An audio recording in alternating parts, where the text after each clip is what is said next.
Hi, guys. We will be going live in a couple minutes.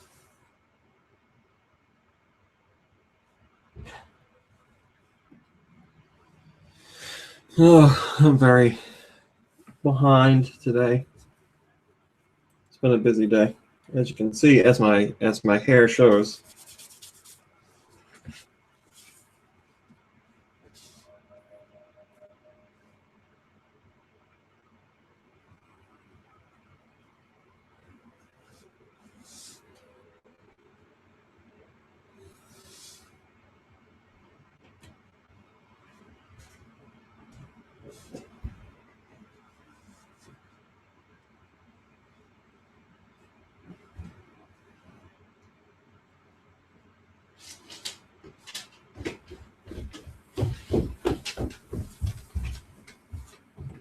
Oh, fuck. I need part. Gotcha.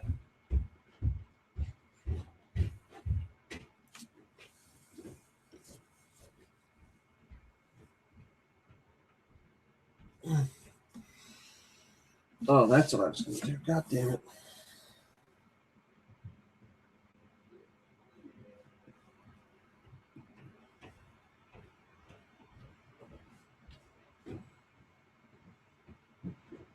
Oh, yeah.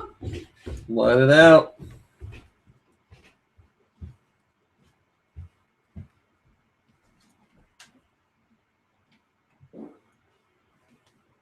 Not by me.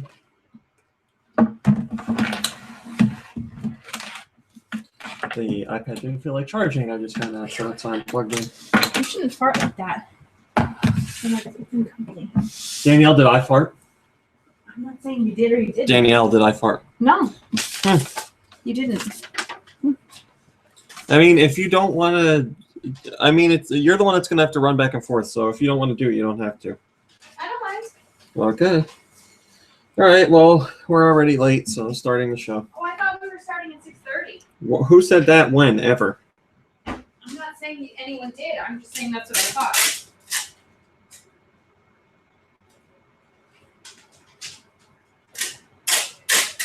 I would have put a little more pep in my step. I know.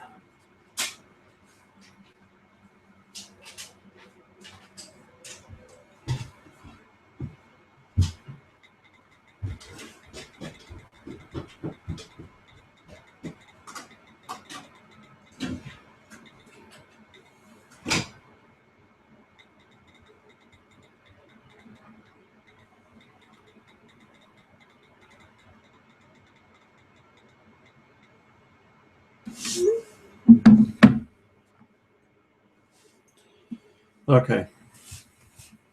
3, 2, 1. Hey, everybody. Everybody here. 3, 2, 1. Oh, Nintendo podcast, episode 481, the Me Spirit podcast. That seems fitting for today being Halloween. Me Spirit. I'm going to say this right off the bat so people aren't confused. Number one, the special mystery person that was supposed to be here cannot make it, unfortunately. So if you were joining in to see who that person was, it's going to remain a mystery. This person is going to be on a podcast at some point. But unfortunately, today is not today. I apologize. I know I talked about it on the site, and I should have. I wanted to pump it up, but now they're not going to be here. Number two, there's going to be lots of doorbells during this podcast. Why? Because it's Halloween. So kids are wanting their candy, and they're going candy crazy already outside. I can hear them. So you're going to hear lots of doorbells, and I apologize for that. Mom Brain's going to be the candy runner. And no. Number three, we're not dressed up because, I don't know, we're old lame adults. For all I know, maybe Kirby will be dressed up because Kirby is coming. So 1, 2, 3. I apologize for that.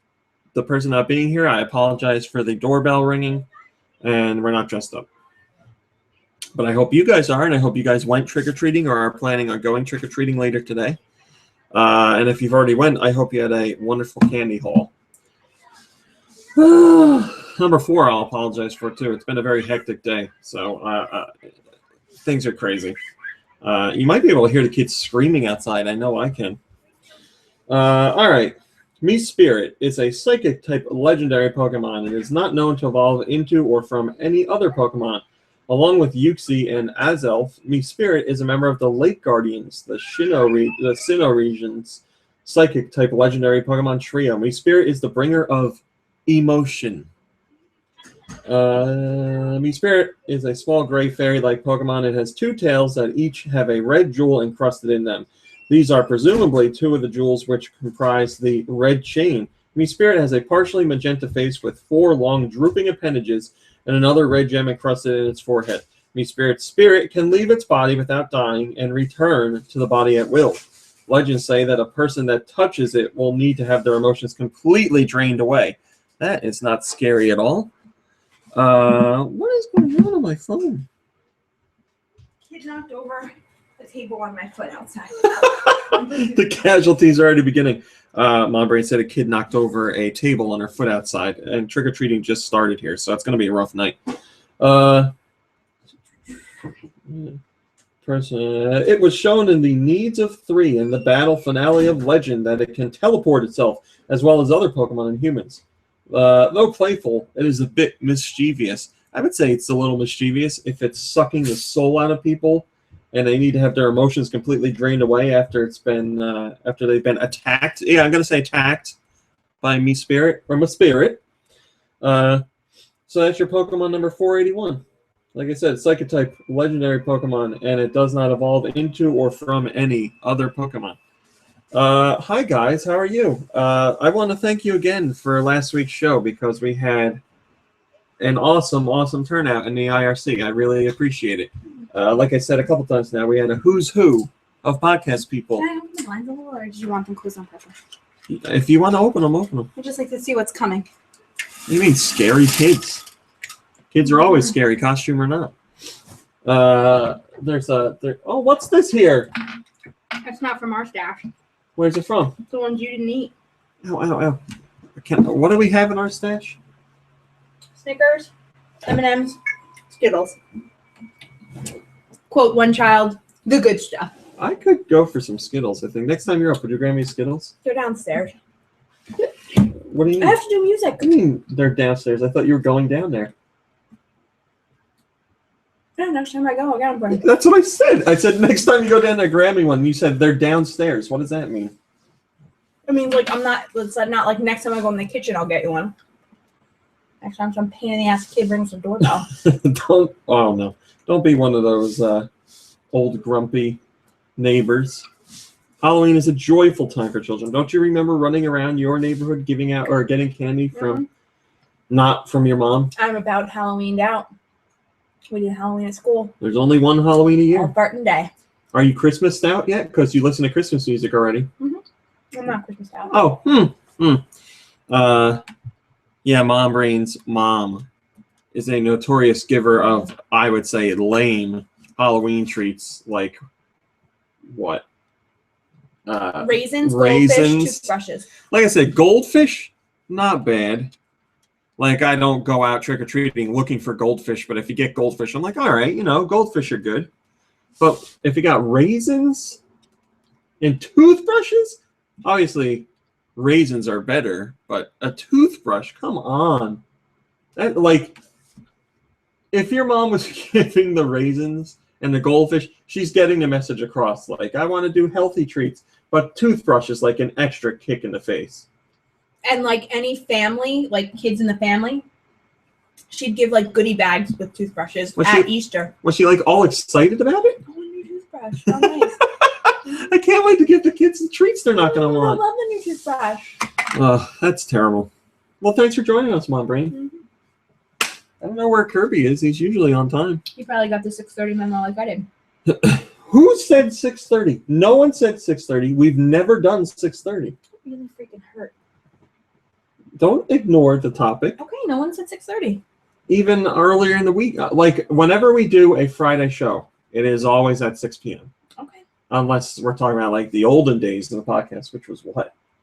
So like Saturday at 8? Downstairs staring at us. Hello? Uh-huh. What did I say? Fridays at 8. Is that what it was? Or no, I said Saturdays. When did we used to do the podcast? Somebody in here listening, do you guys know when we used to do it? I know it was a completely different time. And I don't remember how we decided to move it up, but now it's Saturdays at 3:15. That's just the way it works. Hello, Red Dragon. Hello, Metasov. Hello, Hasfar. Hello, Sinfield99. Hello, Nintendan. Hello, Video Game Guru. And hello to everybody else that I can't see in the chat right now. Thank you for joining us. Let's do some news, shall we? It was a big week for Nintendo, Mom Brain. Good news I'm stuff. doing music. You just... kill myself. Skittles. Don't forget Skittles. Oh, the cat's going to be a hot pain in the tuchus. Did you just realize this now? So Zod Drifter, our latest dev diary, is now available. This is the 13th installment in the dev diary series. Hopefully you've been keeping up with them, and like I always say, if you have not been keeping up with them, you can just do so by going to the Go Original Content section and clicking on the latest dev diary, because within the latest one there are links to all previous versions. So there's 12 other ones to go through if you're just finding out about the series now. Nintendo believes we used to do the show at 9. I don't know, crazy. It's possible. Just know it was late in the day. What is this one about? It's all about the creation of a title screen, which can be a rather iconic thing to exist in people's memories. And Renegade Kid takes a look at what the title screen originally looked like in their first design, which had a close-up of the main character. And then they decided to... They decided that what they did wasn't really the vibe they wanted for the game. Thank you. So they took it in a different direction. I liken it to... What do you say if you want candy on Halloween? Trick or treat? They took it in a direction that's more evocative of like the NES era title screens. So I liken this one. Excuse me. I liken this one to Mega Man 2. You know how Mega Man 2, the intro starts and you see the city landscape and it's climbing up the side of the building, and then you get to the top of the building and Mega Man's standing there at the top. This is similar to what that is. I don't know that the intro climbs up the side of an alien landscape or anything like that, but the final title screen is the main character standing on a ledge overlooking the cold darkness of outer space. So you can read the process of why he did that and how that all came about. But you can also check out Zod Drifter's playable debut at Indiecade. That's where the game was first made available to public to play. And he had it set up on some demo stations. So he talks about the event, how important it is for the game, and how to get feedback and stuff like that. And also you get to see people enjoying the game, which is pretty cool. And then he takes a look at the game's eventual release on the eShop. And there's a nice screenshot of Zod Drifter on the eShop. It's planned to come out this year. That's still the way things are going. Boy, these trick-or-treaters, these trick-or-treaters are getting brazen. They just open the front door and walk in now. Oh, crap, Mom Brain. Oh, crap, Mom. She was very afraid that you were going to be dressed up. Oh, I do have the mask in my car. You want me to get it? You can go answer the door when the trick-or-treaters come. I want you all to know that I saved both of your butts because the Grim Reaper was just here by himself. Isn't that sad? He was here for you? He was like a 4-year-old kid trick-or-treating by himself. Why the hell is the camera so out of focus now? Probably my fat ass got in front of it. It's just that kind of day. Hey, focus in there. There you go. Did you start the show yet? Yes, we are just 10 minutes in now. Don't say who the special guest is. They are not coming, though. Okay. We'll save the special guest for another day. So, yeah, check out the link if you haven't. Hello, Joe Shabadoo, the shirtless wonder. There's been lots of talk about your shirtless action. Really? What do you mean, really? You were the one talking about it. Well, I mean... Because you were like, that Joe Shabadoo looks exactly like you do when you take your shirt off. I was like, yes, that's right, Mom. That's not true at all. So check out the latest Zod Drifter dev diary, if you so please. I'm telling you, the game is something special. If you're hankering for some Metroid, that'll fill that void in your stomach or your brain. I don't know. Metroid hole. Looking to fill that Metroid hole. First comment comes from Cube Enigma, and he says, "Love the new title screen. Gives me a Mega Man 2 vibe." See, somebody else thought the same thing, which is not a bad thing. Let's hope we get a release before December. That would be nice. They're looking for a Thursday around Thanksgiving and Christmas that's not too jam-packed with releases.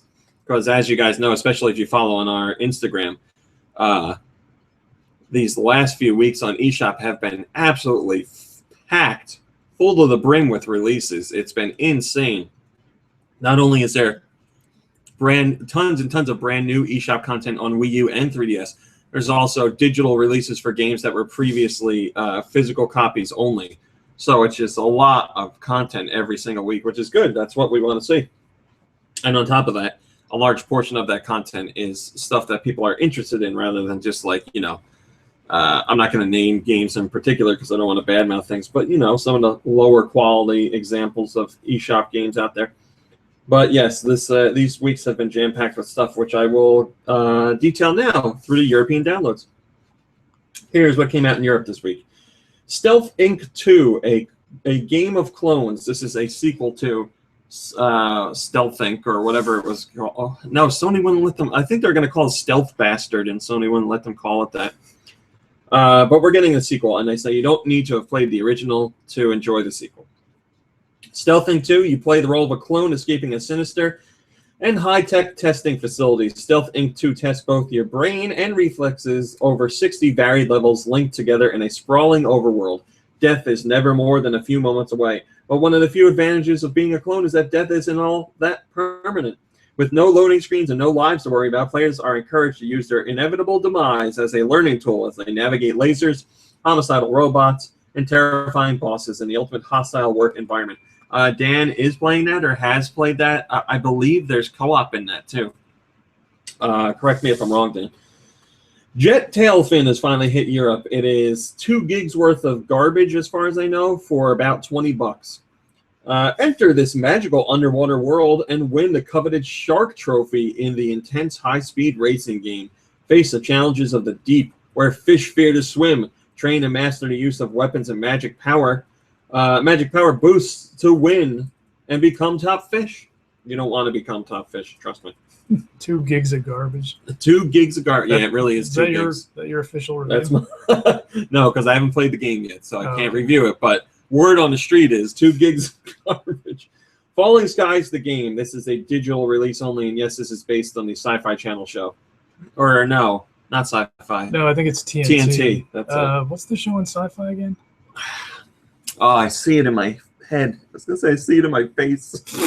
I see it. Oh, it's right on the tip of my face. It's got a video game based on it. Yeah. That's going to drive me nuts. Good Lord. It's like a one-word title. Yeah. Somebody in the IRC will know. Hello, Taste the End. But they're both shows about aliens and stuff. Falling Skies game. Take command of a resistance squadron in a battle for mankind's existence. Engage in over 90 tactical warfare missions and infinite side quests. Customize your squad to outsmart the enemy. There you go. God damn it. What's the name of that show? Oh, I can see the font and everything, and I see like some of the letters in it, but it's like I can't read it. Lude would know, because I think he was watching it for a while.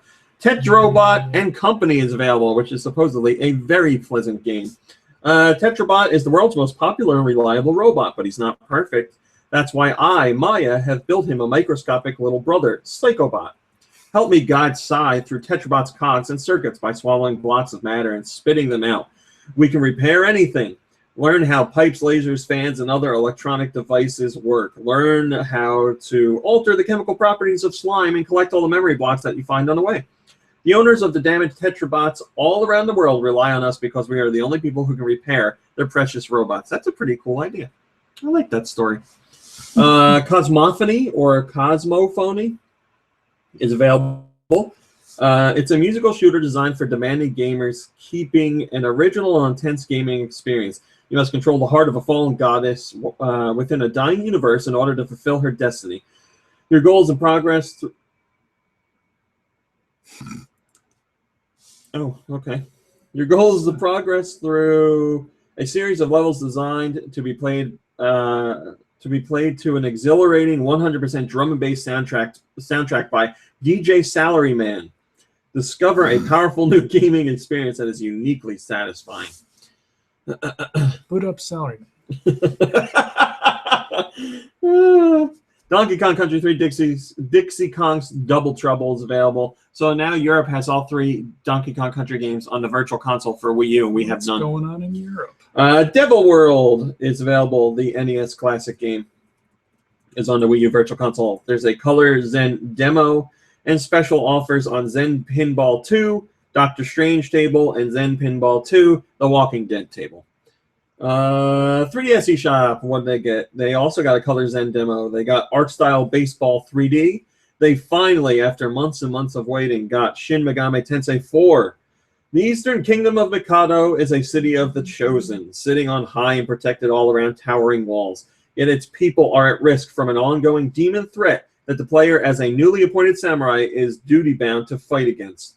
Throughout this player's journey, they must choose their own path. Their choices will affect them, other NPCs, and their choices will affect them, other NPCs, and the overall outcome of the story. Decisions the player makes throughout the course of the story will have lasting repercussions as the fate of the world hangs in the balance. I feel like this isn't working anymore. Zombie Panic in Wonderland DX is now available. I'm not sure, but we're going to find out. On the 3DS eShop, that's a remake of the WiiWare game. Everything's got to be a pain in the butt. And this has all new features. So if you missed out on the WiiWare version, you get the 3DS eShop version. Gargoyles Quest 2, The Demon Darkness is available. That's the NES game on the 3DS Virtual Console. There's a whole bunch of Animal Crossing New Leaf stuff. Isabelle and Town Hall, Mabel Able, Sable Able, Timmy and Tommy Nook, Colorful Pattern, Bulletin Board, and Spooky Black Cat are all available. Those are not free, I want to point out. Special offers on Sweet Memories Blackjack, Brunch Panic, Swords and Soldiers 3D, Turtle Tail, and Yu-Gi-Oh! Zexal World Duel Carnival. So there you go, my friends. Lots of content this week. There's some decent to very good titles in there, especially if you're willing to try some new stuff. So hopefully you are, and you've had some fun experiences this week. Hello, Hellion. KG44 says, yay, finally Europe gets Shin Megami Tensei 4. Been waiting for ages. This pleases my Atlas. What is the name of that show, Kirby? I don't know. You want me to look it up? Oh, yeah. I don't want you to, but I want you to, because I think I can remember it. Oh, it's going to make me so mad when I hear it. Yeah, just look it up. That sucks. Mimo discussed a little bit more about his animated Pikmin shorts and what the work was like. This was him talking to, I never know how you say it, Reuters or Reuters. I've heard both. He says, I haven't moved over to just working on films, but as computer graphics have gotten better, I started to feel that it's something that I could get involved with. Making films in the past was something that was made with a completely different skill set, but now I feel it's rather similar. More than making these as a film to put in theaters, I made it as a film to present the footage that was necessary in the game. So that's why it's this length. He's talking about why they're shorts instead of a full-length feature. I was thinking of how to announce it, and there was this film festival, so I was lucky. He says, as far as making video games go, every day is still fun. There will be more interactive things in our lives every day, and I want to be involved in any aspect of that. I don't know if I'll be making Mario, but in 10 or 20 years, I think I'll still be doing something. So he still wants to entertain people, but he doesn't know what he'll be capable of doing in his career 20 years from now. He's getting up there. Kates44 says, can't wait to see these shorts. Love Pikmin and excited for Miyamoto's future work. This pleases my table flipping. Yeah, I wonder how many table flips have happened recently. I mean, with the new Zelda in the works, I'm sure there's potential for a lot of those happening. Mom Brain. We have Nintendo's financial results from the period of April 1st to September 30th, 2014. Nintendo is back in black. They have made a turnaround, which is excellent news. And we have also wonderful news about their war chest as well. Operating income. Let's just do this. They have 22 million yen profit and a net income of 14.3 million yen. In this quarter, they sold 2.09 million 3DS units. They sold 1.12 million Wii U units, 23 million pieces of 3DS software, and 9 million pieces of Wii U software. Hello, FSTIM82. Yeah, it looks like something's going on with the IRC. I apologize. Or at least it's something's going on my end. Defiance? That's it? Is that it? I'm pretty sure. Yeah. Yeah, I wanted to say, at first I wanted to say Resistance, but... See, that's funny you say that because I think one of the Resistance games uses the same font, and I always likened the two together. Because I was thinking that. And then there's a whole bunch of other financial information. So good news for Nintendo. They're back in black. They made a profit. Things are going well. I think it was like, if you're talking about in dollars instead of yen, it was like 220 million, which is fantastic. And they have roughly, it's like $4.3 billion in like just pure money saved up. And then if you consider their assets and other things, it's closer to 10 billion. So a pretty big deal. And if you have friends that are worried about Nintendo, all you need to do is tell them this information, and then they'll still worry about Nintendo. It says there's a server error every time. Every time. First comment comes from KC44, and he says, "Can't wait to see the sales after Smash comes out. They'll be so much higher, but good to see Wii U selling well. This pleases my rising sales." Yeah, it's nice to see the Wii U actually doing something. Like I said on the site, it's not like it's selling like crazy right now, but it is definitely selling better than what it was, which is a step in the right direction. Mom Brain, give us a happy face. No sad face. What's the matter, Mom Brain? I was going to say Christmas is over. Halloween's over. Halloween is over and I missed it. Here you go. Have one of these. Long day. Have one of these candies. Candy pill. I like the purple ones. Will I give you purple? Good. So Nintendo's mysterious quality of, yeah, I'm getting like people quitting and returning a lot, so something must be up in the IRC and the Hangout, I guess. Could it be? Could it be what? That's weird. My internet connection wasn't working either before I left the house. The internet in the whole world is going. The internet. Nintendo's quality of life platform, which is something Nintendo discussed a while back, as saying it was in development, but they didn't really give details about it. They were promising more details before the year closed out, and they actually followed through on that. So we have a whole bunch of new information on what this quality of life platform is. And now remember, this isn't like a video game. It may interact with video games, but it's a standalone thing that they're working on, with another company on. So they say it's capable of 5 non-sensing abilities, or it has 5 non-sensing aspects to it. You don't wear it. You don't have to touch it. You don't have to do much to work with it. You don't have to wait on it to get information, and you don't have to install it. So they're making it as easy as possible for everybody to use. And what does it do? It's a device that measures and analyzes your sleep and tired level by watching you sleep, and it sends data to the cloud. So they're working with another company. I forget what it's called. It's like Red. It's Red something. It's another 3 letters. And this company specializes in this kind of data. And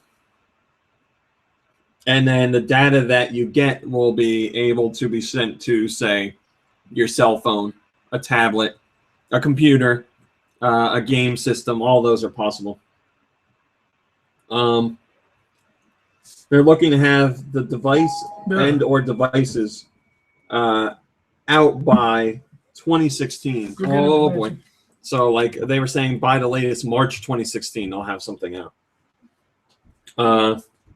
ResMed is the company. So if you, I think you know, obviously it's not video game related, so there's that. But this is something that actually kind of interests me because I would love to see like my sleep patterns and like how well my sleep or how good my sleep actually is and what I'm getting out of it. And this is something you literally plug in next to you when you sleep, and that's it. You don't have to do anything. It just, you get the data, like I said, on your phone most likely. Could you use it to watch Mom Brain sleep? Yes. Yes, you could.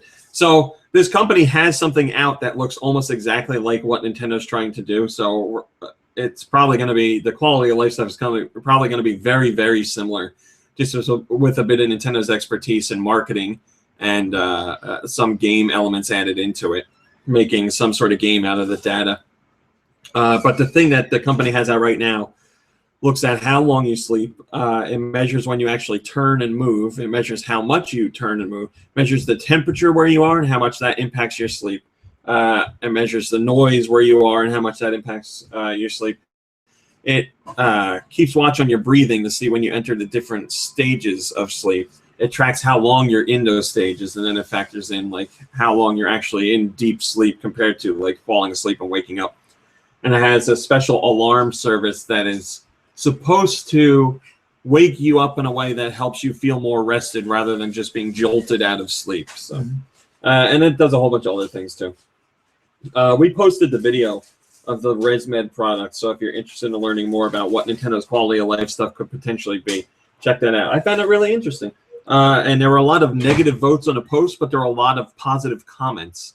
So people that actually took the time to write stuff liked the idea, and people that didn't like the idea just hit the negative vote and moved on.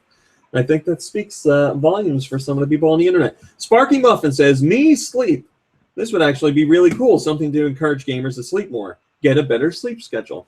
I mean, it helps you to optimize your sleep time. So even if you don't get a lot of sleep, pretty optimal. Yeah, right. Even if you don't get a lot of sleep, it's going to help you learn how to get the best sleep with the time that you have. Nintendo also announced that there is a preload feature coming to the Wii U and the 3DS. So if you're unaware of what that is, it basically lets you pre-download games before they come out. So that way, when they come out, you're ready to play them. So you don't have to wait for the game to come out and then download it. You'll have the ability to get that information beforehand. I mean, how much time is that really saving us?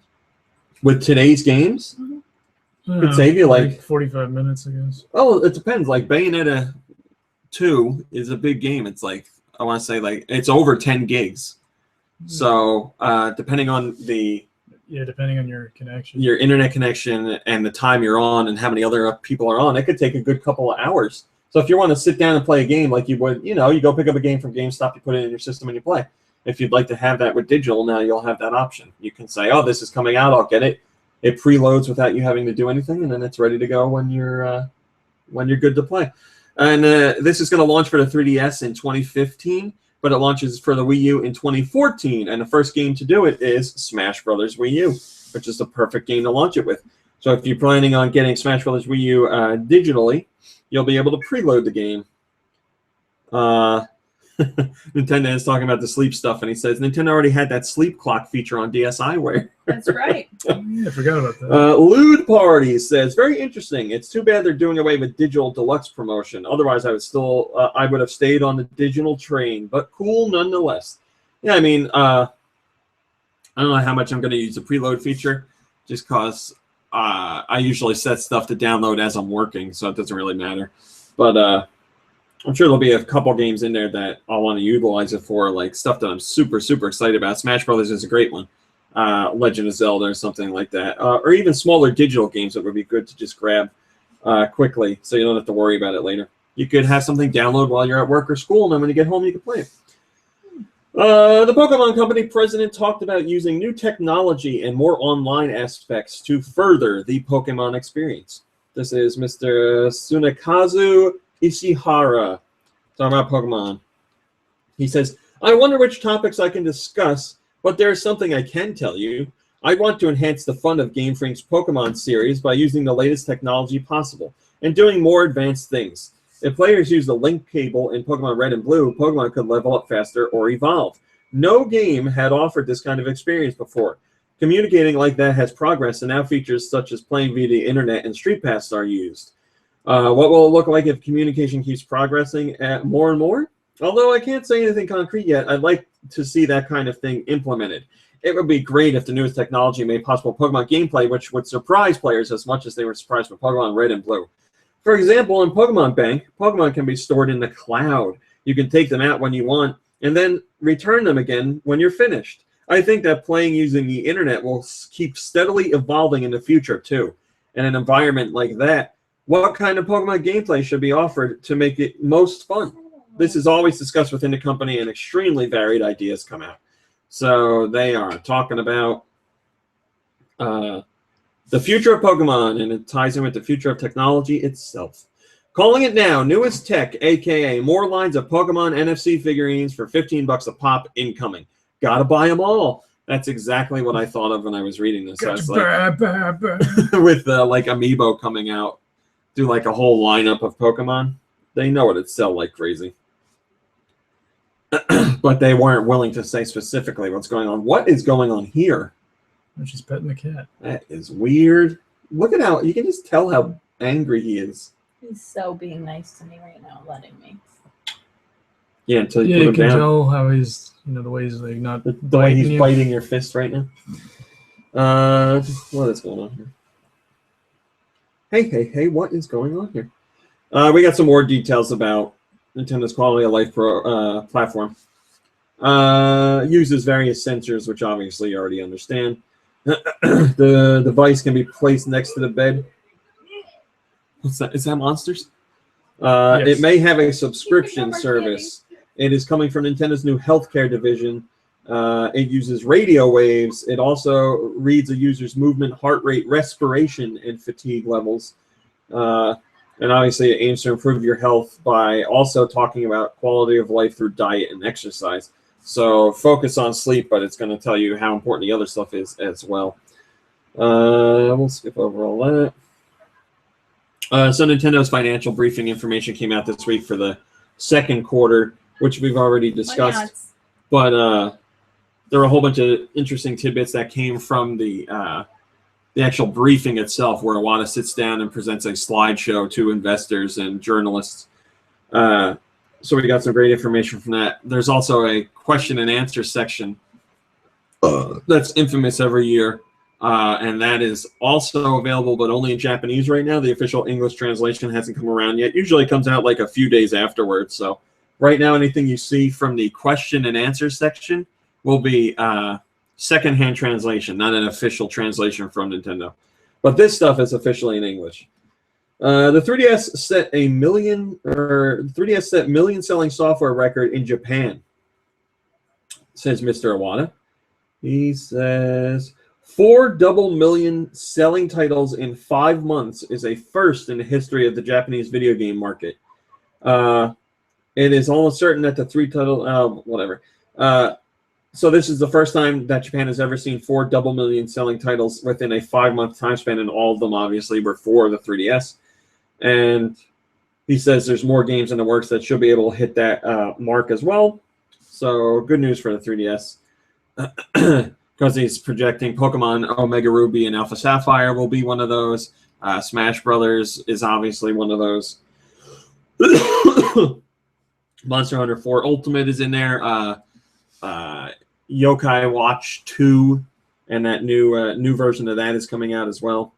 Hello, Fire Flame and Wired. Internet says also the 2 more than 2 million seller for PSP were Monster. Yeah, Iwata also addresses that there were titles on PSP at the same time, or in Japan, that managed to bring in double million sales, and Internet is saying that they were both Monster Hunter titles. So really, laid down like this, it's astounding what the Japanese market has become for Nintendo. Yeah, they do a lot for Nintendo because they like Nintendo's games. And then Mr. Iwata also says that the new 3DS/new 3DS XL launch set a record for Nintendo in terms of hardware refresh sales. The sell-through results of the 2 models combined was 234,000 units for launch week, which is the largest first-week sales of remodeled devices Nintendo has ever released. So Nintendo obviously releases redesigns of their portables quite often. That's true. And this refresh of the 3DS was their most successful as far as units sold ever. That goes for any other Nintendo portable or console, you could say as well, but any other Nintendo portable that had a relaunch. So from DS to DSi and all that stuff, GBA to GBA SP. This one did the best. WestFX says, good. It's their best design. I would like to have one. We did the preload stuff. North America, this week's digital downloads. North America, what did we get? We got Stealth Inc. 2. We also got Costume Quest 2, which, if I'm not mistaken, is the first Double Fine game on a Nintendo platform. Is it really?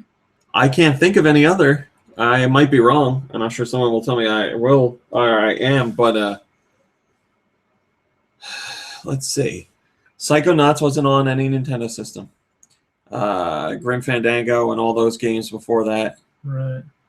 Yeah, I guess you're right. I mean, if not Grim Fandango wasn't Double Fine. Double Fine wasn't even around then.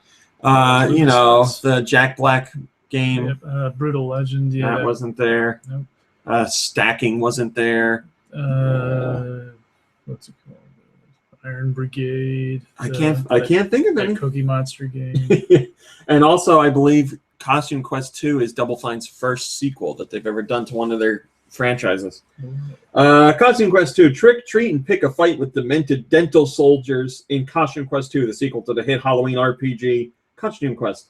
This inspired adventure includes a range of new features and gameplay improvements, including new costumes with special abilities and a revamped battle system. Explore spooky time-traveling landscapes, don adorable new costumes that transform into powerful Hallow warriors, and collect creepier treat cards to wield in combat against a legion of hygiene-obsessed baddies. There you go. We also got Demon's Crest on the Wii U Virtual Console, the Super Nintendo game, which I've never played. Oh, Nintendo's right, The Cave. That was a Double Fine game. Oh, I forgot. Whenever I think of The Cave, I think of Sega because they published it. You are correct, Nintendo. So it's not something that happens often, but it's happened twice on Wii U. Yes, the Super Nintendo game Demon's Crest is available. I've never played it, and I plan on getting it this weekend because I've, for years and years, wanted to play it, but the buying a copy used is very expensive.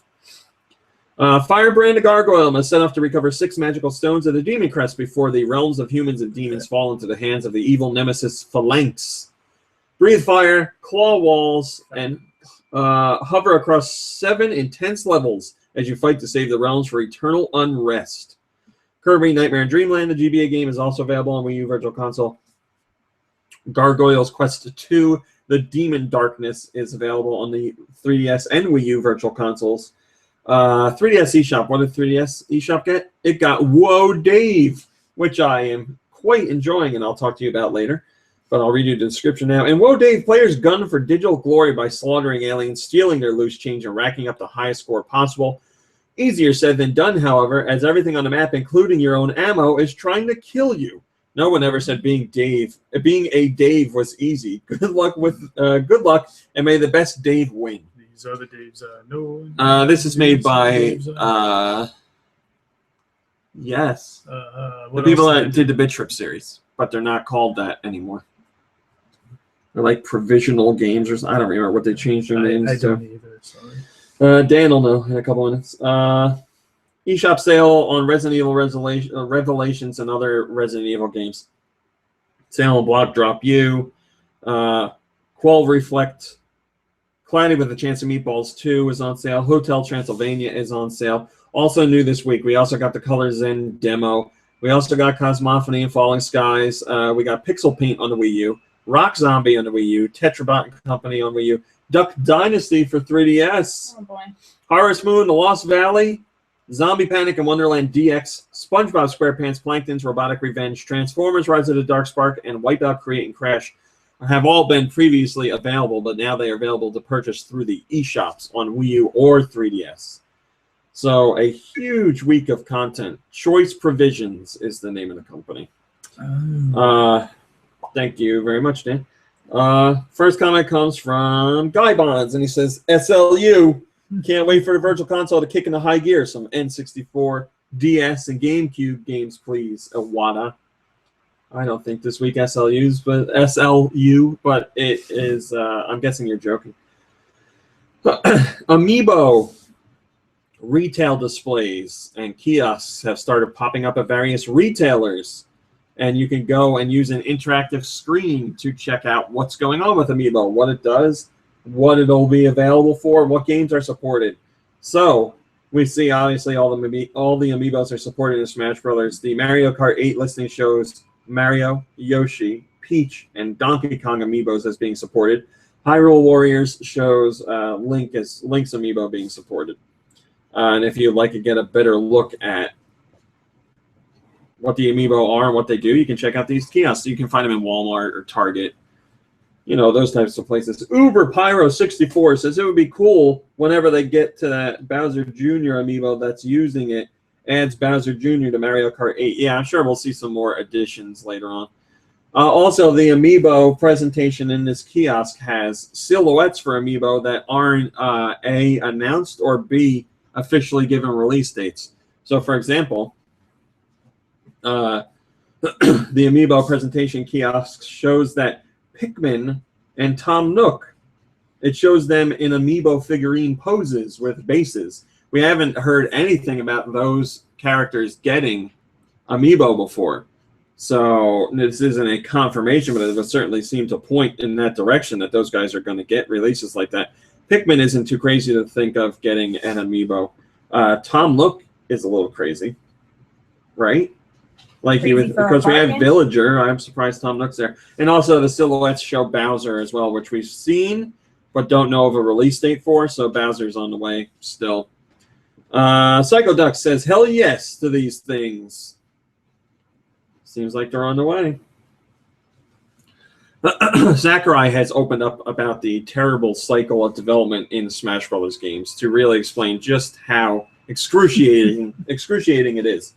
This is in his Famitsu feature. He says, making things like this takes its toll. Developing Smash Brothers destroys a lot of one's private life. I constantly consider leaving part of the work to someone else, but there's just too much to see and handle. As a result, I work from mornings to late nights, even on weekends and holidays. I hardly have any free time, let alone time to play other games. Towards the end of Melee's development, there were instances where I could work for 40 hours straight and then take 4 hours off to go home and sleep. I'm not young anymore, so I can't push myself like I did then. But I feel that the busyness due to the sheer amount of features was much greater this time around. My routine was trying to complete my daily work every day while doing my best to maintain my health day after day. Sometimes I wind up thinking about life itself. Things like, why is it again that people are born? The work is large enough and difficult enough that it can affect how you look at life. I've passed my limit long ago. I wish I had time to think about what I want to do from here, but that doesn't look like it's going to be the case. I believe I should be thankful that I am given such funds to be able to use such iconic characters and content that represent Japanese games with such freedom and have multitudes of people across the world play with them. I'm not depressed and I continue to remain healthy and positive, but developing Smash Brothers is beyond hard. I can only imagine.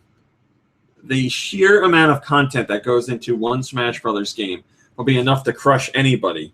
And he's done multiple Smash Brothers games, and this time he's doing 2 that are releasing in the same year. Yeah, you know, Sakurai, sometimes it's okay to ask for help. Yeah, I think if he does another Smash Brothers, he's going to have to relinquish some of the... It's kind of like Kojima. Every time Kojima makes a Metal Gear, he's like, the next one's going to be made by all the newcomers, and then the next one starts, and he's like, no. It's got to be done like this. Shoemaker says, that's really rough. Must be really hard to do everything with a deadline. So impressed that both games were able to come out without being delayed. Yeah, that is very impressive. Well, wait, wasn't Smash on the 3DS delayed? But not by a lot. He failed. Sakurai failed. We got good news about Smash Brothers in Europe. Our friends in Europe are getting the game earlier than they thought. Nintendo of Europe took to Twitter and said, hey, you know how we said Smash Brothers for Wii U would arrive in December in Europe? Well, there's a change of plans. It's coming out November 28th. So Europe is getting it earlier than they expected, which is awesome. The Smash Brothers Wii U bundle plus Mario Amiibo will still launch on December 5th. So the game itself is out earlier, but if you want the Mario Amiibo bundle, you have to wait until December 5th. The GameCube adapter will be out separately. Hold on. Yeah, it'll be available in the bundle or separately. That comes out November 28th. You get the Cube controller, the Smash Brothers Edition GameCube controller on November 28th. And the Smash Brothers Wii U GameCube controller adapter bundle for Wii U now arrives on November 28th. So the bulk of stuff has been moved to November 28th, which is great. The only thing that is still December is the Amiibo bundle. So your Mario Amiibo bundle with Smash Brothers comes out December 5th. So I'm guessing most people are just going to go for one of the other bundles and buy their Mario Amiibo later. But now you're getting it this month, or almost this month. We're almost in November. You're getting it in November. Congratulations. Master of Monsters says, well, wonderful news. This just goes to show that us Europeans are so much better than everyone else somehow. But this sucks as well. Was going to hope on it for Christmas, but now it gets even earlier, making the wait even harder. The closer it is, the further it feels away. Nintendo, in their Q&A session, this was translated by the wonderful Cheesemeister. If there's one person you're going to trust unofficial translations from, I would suggest Cheesemeister. You can follow him on Twitter at Cheesemeister. He did a translation of one of the questions that was presented in the question and answer section of the investor briefing. And here's the question. At present, your company's hardware and games make use of region locking, by which games purchased in one region cannot be played in another region. Are there any plans to unlock this restriction? Mr. Iwata says, the game business has a history of taking a very long time with localization, among other things, such as having to deal with the various issues of marketing in each particular country, or games that have made use of licensed content that did not apply globally, and had all kinds of circumstances. So to say that region locking has existed due to circumstances on the seller's side, rather than for the sake of the customers. In the history of game consoles, this is the current situation. As for what should be done going forward, if unlocked for the benefit of the customer, there may be also a benefit for us. Conversely, unlocking would require various problems to be solved. So while I can't say today whether or not we intend to unlock, we realize that it is one thing that we must consider looking to the future.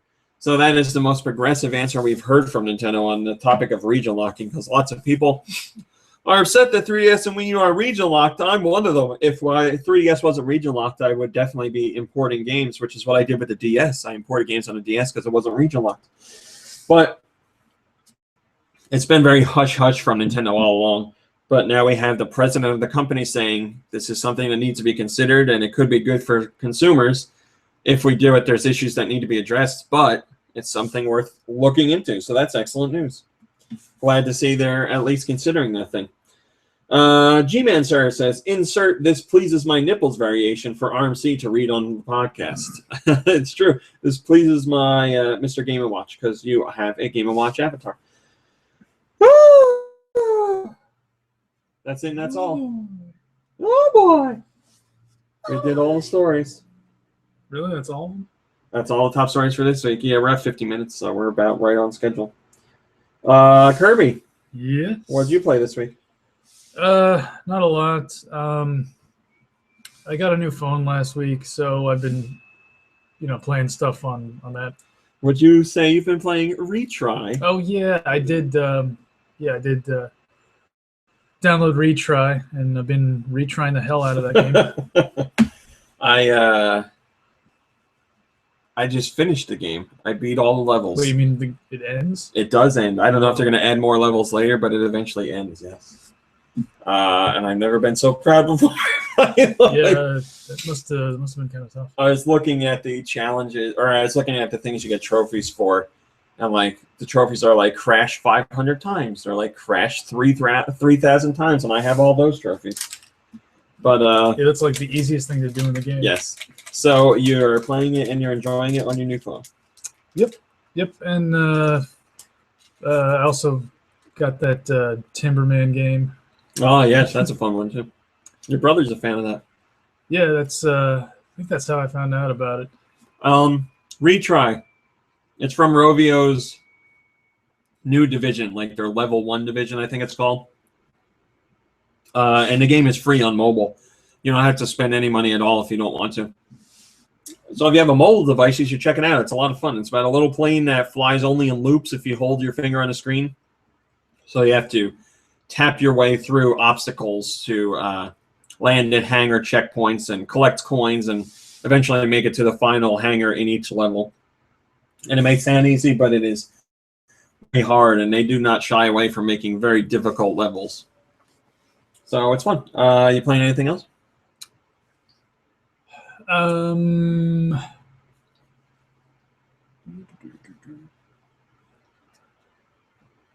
Oh yeah, I re-downloaded Rayman Jungle Run, which was a game that I had on my old phone, which barely worked. And I mean, it runs a lot better now, but for some reason some of the like buttons don't work. That's weird. Yeah, like I don't know, like on the home screen. Oh, you know what? I think I know why. Really? Because you have the 6, right? Yeah. Isn't the 6 bigger than the 5S was? So, like, maybe they haven't updated the game yet for the appropriate screen size. Oh, you know what? You might be right. Because that happened on something else.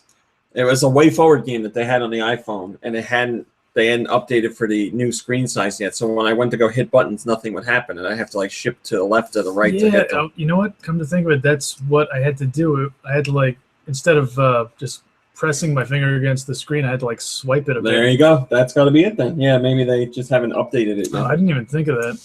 Well, problem solved. Oh yeah, and Temple Run 2, which was another game that I had on my old phone that didn't work too good. But so yeah, now I'm like reliving games as they should have been. Games as they should have been played. Mom Brain? I didn't play anything. What's the matter? Why are you so sad over there? I'm not sad. Really? You seem kind of sad. I'm just tired. What did I play this week? I played Retry, and I finished it. I'm so proud of that because that is such a hard game. I managed to do the last level. Oh, it took me a long time. A very long time. When I stopped playing, my hands were like in a weird position from holding the phone so long like that. How many like Angry Birds ads do you think you had to sit through? I sat through a lot. Well, eventually that option is turned off, and you have to let it cycle for like a day or so, and then you can watch a few more ads. But I ended up going through the old levels multiple times to collect the coins that were in there, like the hidden coins, so I didn't have to wait.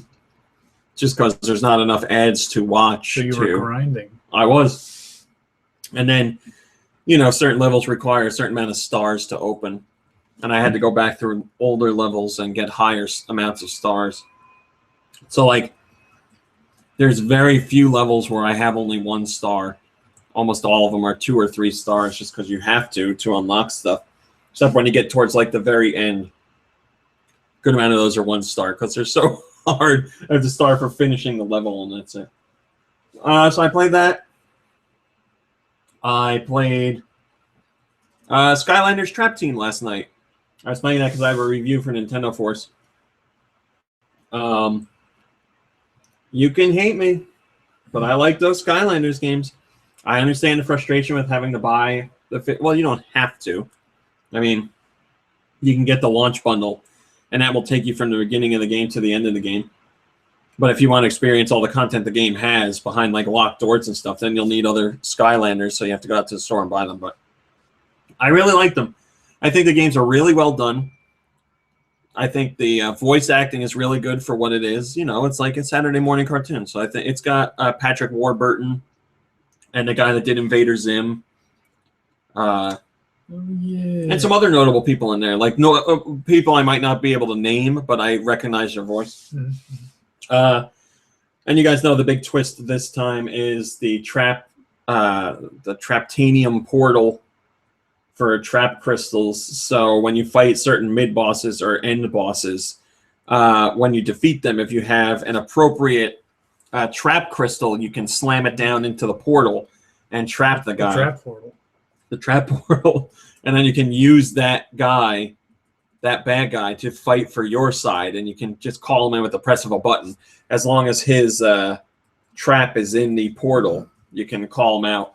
And it's really seamlessly done, and I thought it was really impressive because when you place your trap crystal into the portal, you'll hear the bad guy go from the TV into the portal because the portal itself has a speaker on it. So you hear it like fly actually into the thing. And then it lights up as the guy is talking. So when you're continuing, whoever you have in your trap will talk to you as you're playing, and they'll say things that actually make sense for what's going on. Like you'll pick up a treasure and the guy will be like, oh, that's pretty cool, or something. So like they actually interact with you while you're playing. Wow, this is, yeah, Skylanders is kind of like the Captain Video of this generation of kids. It's, I mean, I really like it. Plus the games, it plays like Gauntlet, you know, like you run around, you collect treasure. There's stat boosting with like picking up different hats to wear and stuff like that. And you get experience points to gain new moves. But level design itself is like top down or 3/4 for the most of the time. And you run around, you beat up enemies and break generators. And it's like Gauntlet in a lot of respects, but I really like the game. I really think it's fun. Like I said, I know a lot of people knock it just for the extra buying aspect of it and all the stuff that you need for it, but as long as you're willing to do that, there's a really fun game in there. So yeah, I've been playing that. You'll see my review in Nintendo Force. I can do a review for the site as well. Wait, was it Captain Video or Commander Video? I don't remember either. So I played that. I also played more Destiny, and Lube and I were playing Destiny last night. And we had an excellent night. Lube had been playing like all day and couldn't get anything good. He was looking to get like, you know, something worth his time, something good out of any of it, and he was just having bad luck. And then I came in and we were playing together. And I raised my Vanguard rank another level, which was one of my key goals. And I was hoping to get out of level 27 into 28. And I'm just a sliver away from doing that. I'm almost there, so I'm happy with that. And Lube got himself 2 legendary engrams while running through levels with me. They just randomly popped up from killing regular enemies, which he had never seen before. We knew it could happen, and I've never gotten them, but he got 2. And even though it's for stuff... Oh, one was a gun he kept, and one was something he didn't need, but you can break it down for parts that he needed for other stuff. So it worked out really well. We had a fun time. We played a lot. We bought a lot of stuff. We leveled up our characters, so things are going really well. And I know, again, a lot of people bash that game, and I'm really into it. You know, there's like 4 million people playing, but on the internet, it seems like everybody hates it. That's how the internet is. Really? Why? Why is the internet like that, or why are they bashing it? What? Yeah. Well, they're like, it's Destiny. They just complain. They're like, "Oh, you just shoot stuff," and I'm like, "Well, what'd you expect? Like, it's the guys that made Halo. Of course, it's going to be like that." And they're like, they complain about the getting things decoded and getting things below your level and all that stuff. You know, lots of little like nitpicky stuff. But when I'm out there with Lube and we're running around, I have a blast. And even when I'm not playing with Lube, I have fun just because I feel like I'm getting things accomplished when I'm playing. So I'm enjoying it. I got plans for doing stuff this weekend to get my character. Well, I'll definitely get to level 28, no problem. But I'm looking to get a new sniper rifle because I have had terrible luck. I use a hand cannon and a sniper rifle. Those are my weapons that I like. Well, I use a rocket launcher too. But I've gotten excellent rocket launchers and hand cannons, but I cannot for the life of me get a good sniper rifle. So I'm looking to buy one. But I need more Vanguard marks, which means I have to raise my Vanguard, or I raise my Vanguard level to the right level, but I need more marks, which means I have to do more strikes to get more marks. So that's my goal. Then I'll buy the sniper rifle I want, and then I'll be happy. And just keep pushing for level 30. Yeah, dude. Yeah. I think that's all I played. Oh, no, I played Woe Dave. So Woe Dave is like really, really, really old school. I liken it to like Gauntlet, or not Gauntlet, Joust. Like it's a single screen game. You're Dave, and eggs drop into the level from above, and skulls drop in as well. Eggs eventually hatch into aliens. aliens, if they touch the lava below, get extra angry. Your objective is to take the skulls and throw them at the eggs, because that kills the eggs. Skulls will eventually blow up as well, so you got to be careful. If an alien pops out of an egg, you can take another egg and throw it at the alien to kill the alien. Every once in a while, a Whoa Dave block will fall down, and that's like a POW for Mario. It destroys everything in the level. And as you play, as you progress, you get 3 lives, and you just go for a high score. Each coin you pick up is worth 1 cent, and that's how scores are tallied. So, like, my high score is like $1.52 or something like that. And as you progress, enemies get more angry. There's more of them. There's different types of enemies. Plus the music changes and the background changes and stuff like that. So it's a little bit like Piori or Pioro, whatever the hell it is, from the WarioWare series too. As in, as you progress, music changes and the level looks different. Like I said, old school arcade. So if you like old school arcade fun, you should like this. It's addictive because you want to get the high score and then you want to beat that high score. I want to beat that guy. My brain, something's wrong. Nothing's wrong. So quiet today. Mom, Ray, would you like to read the question? Sure. It's the one right there. The top one? Mm-hmm. Mm-hmm. This one comes from Jose. Jose, can you see? Hey, guys. How's it going? What other kinds of hobbies do y'all have that we don't know about? Hobbies that I have that people don't know about. You know I watch anime. You know I like games. You know I love wrestling. I've always been into watching documentaries. I love documentaries. I've just gotten into another list of documentaries that I wanted to check out. It's easier now than ever thanks to streaming services. I'll watch a documentary on anything, really. I don't care what it's about. It could be about murder. It could be about sports. It could be about sushi making. I don't care. I'll watch any of it. So I guess that's one of my hobbies. I don't know. I'm just always interested in documentaries. You guys, hobbies people don't know about you? Everybody knows you knit. Everybody knows you read. They know about QVC? They do now. Mom Brain is a QVC addict, and yes, I'm telling the truth. That's a real hobby. She loves watching QVC. And I have to admit, I've become fond of it. I don't often buy from QVC, although the 3 packages that are marked QVC right now in my house say otherwise, but they're Christmas presents. It just amazes me that the network is 24 hours a day, new content. Like, that's a huge undertaking. So, like, there are people up at 3 a.m. talking about why you need to buy spoons or whatever. Especially for background noise, it's great. But, like, just the fact that it is always going every day and there are people buying stuff at all times, no matter what it is pretty mind-boggling. But it also, I would wager to say, if you're feeling isolated and or depressed, you should put on QVC because it's no loud music or anything. It's just voices all the time. Yeah, you just feel. That's why old people, I think, like it because they're like they can be lonely. Yes, Dark Thea, I did watch the documentary about the sport of sushi murder. I just enjoy it. I really do. I mean, of course, David Venable is my favorite, but Kirby, your hobbies people don't know about? You love music, but people know that. Yeah, I think I've covered all my hobbies before. Yeah, I play guitar and bass and video games and movies and TV and food and sleep. We all have the hobby of movie night. I like a good cigar every now and again. Yeah, you know what? I think I need new hobbies, or at least like one new hobby. Yeah, hiking. Like woodworking or something. Wood burning.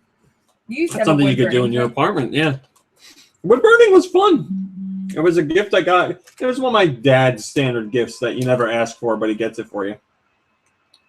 It was fun. It's drawing with fire. It's drawing with heat. It was fun. All right, go on. Well, he goes on to say, for example, I didn't know Lube was a volunteer social worker. I didn't know that either. He says, what else do you guys like to dabble in, huh? Come on, share with us. Well, we did. So there you go. I like to bake and cook. Oh yeah, and I used to draw a lot, but I haven't in like, I don't know. I know I've said this multiple times, but we need to start a new book. I really enjoy I making need to get some smoothies. paper in my apartment. Huh? I like to make a smoothie. Some drawing tools. I don't know. I think I've named all my big hobbies. Yeah. But I'm always on the lookout to try new stuff. So. You know what I hate? Cake farts? Folding laundry.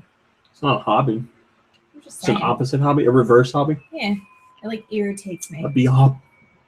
My B-hop is folding laundry. All right, let's do. Wait. Oh, there's more. Just wanted to make sure I got it all. I did. Jose, that was a nice question. Thank you, Jose.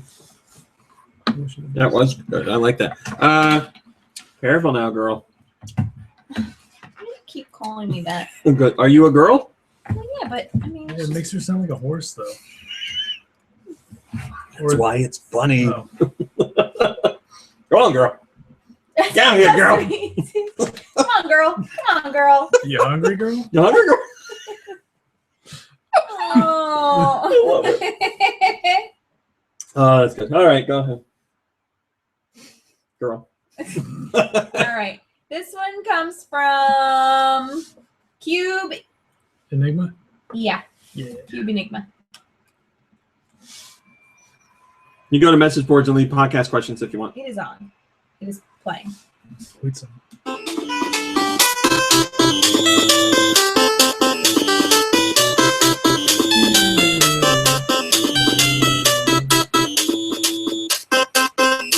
Sounds like it's made by the people who did Amiga, but I don't know what it is. Is it Amiga? No. I got no idea. You got any idea? Is this an NES game or is It it is.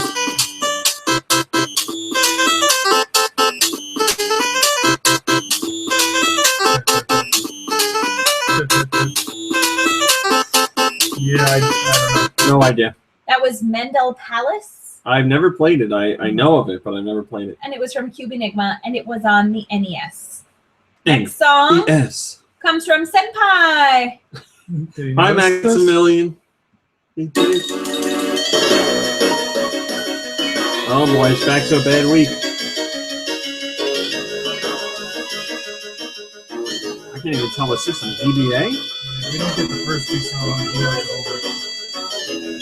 Well, I imagine it's GBA or GS? Sorry.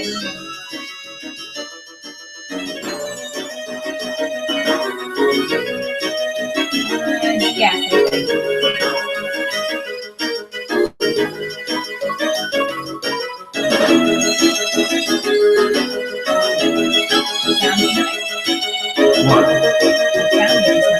Kirby? I need to hear the sound of it. This instrument sounds familiar.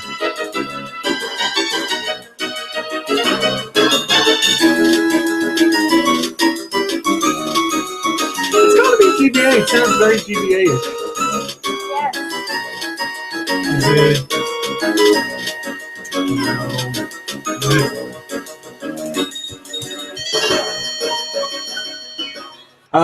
When in doubt, guess Pokemon. Is it a Pokemon? Sure is. Is it really? Yep. So then GBA, Ruby or Sapphire? I said it's not GBA, it's DS. Oh, it's DS? Yeah. Pearl? Pearl Diamond Platinum. Yay! Yeah. It's the bicycle theme, which he says is the best song ever. That was from Senpai, Who noticed us again? and it is Pokemon. Riding on a bike. So this one comes from Kevin PDZ.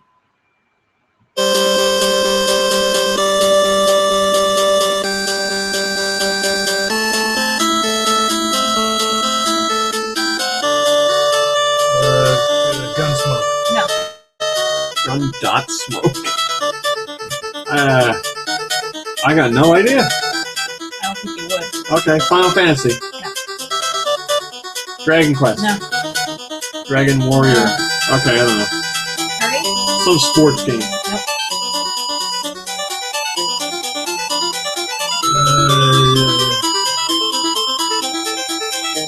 No, sorry. You looked it up? Yeah. It is 1943 Oh, I've played that. on the NES. The airplane game. I played the arcade. I think I might have played 1942, which is the That was airplane game. 1943 from Kevin PDZ. Damn it! Damn it! All right. Oh, my leg!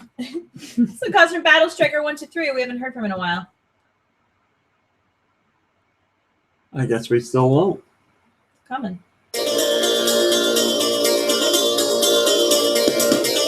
This is familiar. Yeah, we've probably had this on the show before.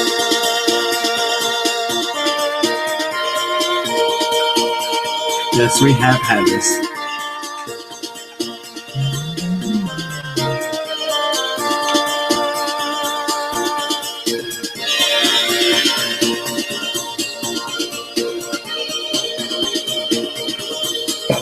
Ow.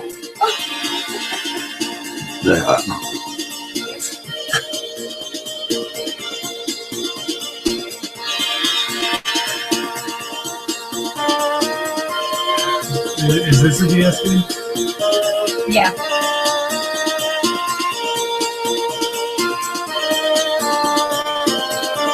New Super Mario Bros? No. It's not first party? Yes. It is. It is. Okay. Pokemon. No. What the hell is this? Is it a Kirby game? No. No, it's not Fire Emblem. Advanced Wars. No. What the hell else is first? Starfy. No. Not really first party. First party, some sort of like Arabian feel, Egyptian feel. I can't tell. Did I hit a nerve there? No.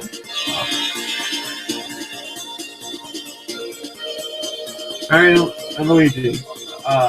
Dream Team. Go. Partners in Time. Yep. Yes. Jeez, that was from Battle Striker 1 to 3. Sorry, Mario Luigi those are Partners in long Time on the games. DS. This one comes from Donut Muffin.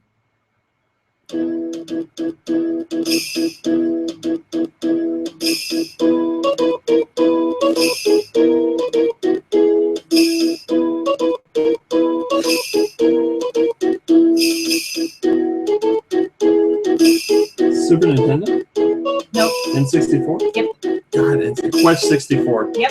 Oh, wow. God, the N64 sound stuff is so bad. So that was from Donut Muffin, and it was Quest 64. Oh, it is a bad game. This one comes from Guy Bonds, who, I have to tell you, did a perfect job submitting this music. Whoa, how'd you make out with those? You please the teacher. No teacher pleases you.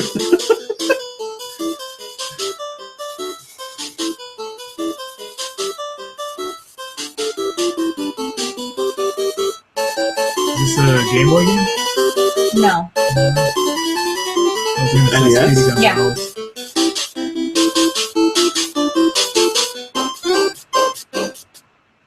Oh, I don't know. Oh, I'm so sorry.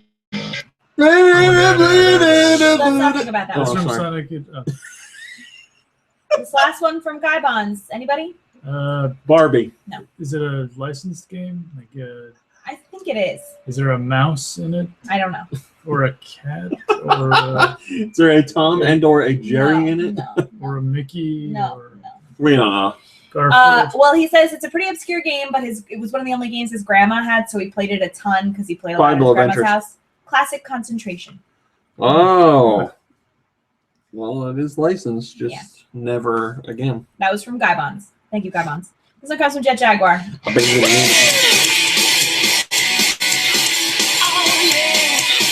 What fun is it? Sonic Adventure 2? Yep. Oh, come on, play it. It's so good.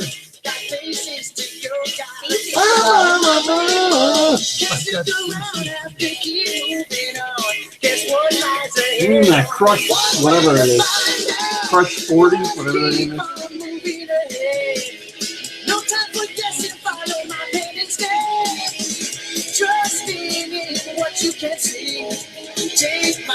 That's what's coming. Follow me, set me free. Just remember me when you escape from the city. I'll make it through. Follow me.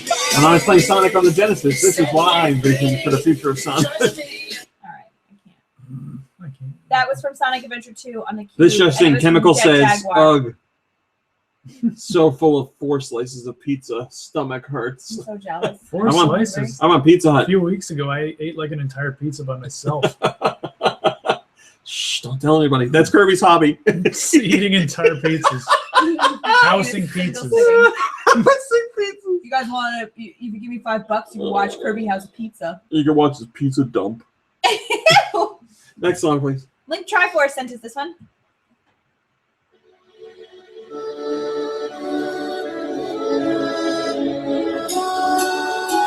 Why do we know this? Oh, it's Spear Tracks. It was some kind of Zelda. That pan flute. I like the song. Master of the Link, Master of Spear Tracks, I think, had an outstanding soundtrack. That Phantom Choo Choo, that main theme is so good. But I liked a lot of the other music too.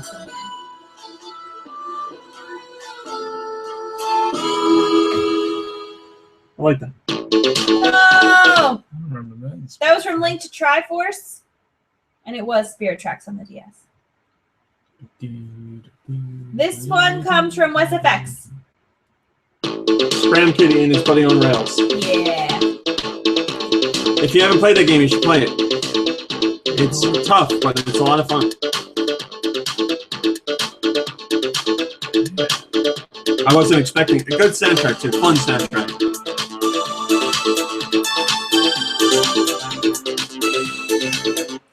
This last song comes from Wired, who I believe told me that he has been listening, or he's been a follower for 8.5 years. Thank you, Wired. We've followed you for that long as well. Could have sent us a song we know.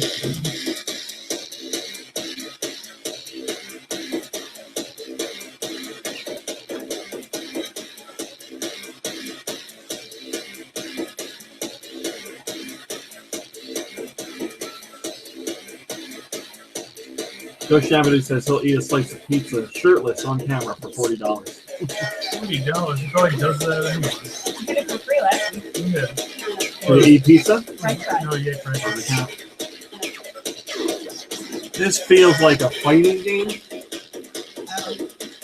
You don't know what it is? No. How about Bio Freak? Nope.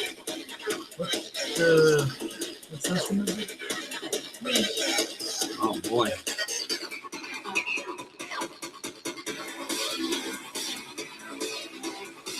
I got nothing.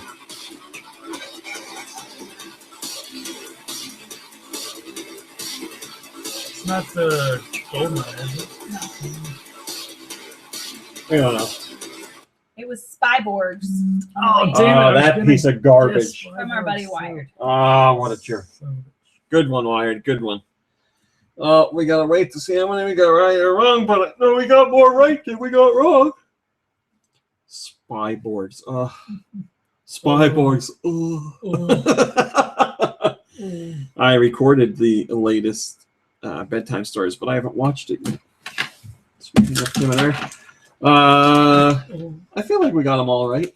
I feel like you are lying. I'm gonna have to keep track on my phone just because of the delay. And I'm an honest score taker, I'll tell you that. 6 right, 4 wrong, says Nintendo. Is that a passing grade, Mom Brain? 6 out of 10? Barely. No, it's not. Never mind. That's not passing. That's more than half right. It's still an F, though. What would a 7 then be? That would be a C. How do we go from 60 is a D. So how do a 60 is a D? So then we passed. I mean, D isn't really. No. D is passing. D got me grounded. If you went through high school and only got D's, you would graduate. Yeah? What do you mean, yeah, like a question? You know something about that? It's not an F. F is failing. D is doing okay. All right, guys. Thanks for watching. Joe Shadow says 2 gigs of Spyborg's garbage. Thanks for watching. Thanks for listening. Sorry about the Happy Halloween, special guest not everyone. being here. Yeah, if you haven't gone out yet. Halloween. It's Happy too Halloween. late here. Halloween's over here. Well, good, all that candy for us. Thanks for watching. We'll see you next week. Goodbye, everybody. Bye, everybody. Those spooky, scary skeletons. Something. I wish I kept recording for the something part. I'm hungry. Something. So am I. I want pizza. I've wanted pizza for like a week now. Do you want to go get it? What? Do I want to go get it? I got an update. What? I'll get it. It's a regular day. No, don't drive all the way out to Peaburg. Oh, Pizza Hut. I thought you just said like, I thought you meant like Miller's or something. Oh no, we might have to switch it up for Miller's. Hi. Dorothy had her baby today. How are I'm you? not sure I had one of those. I know she's having another I'm one. good. Hello, guest. Sorry you joined in as the show's over. So yeah, I got to get back to work, so I'm gonna cut the after show short. But thanks for everyone that joined us while we were doing this unusual Friday show. I greatly appreciate it.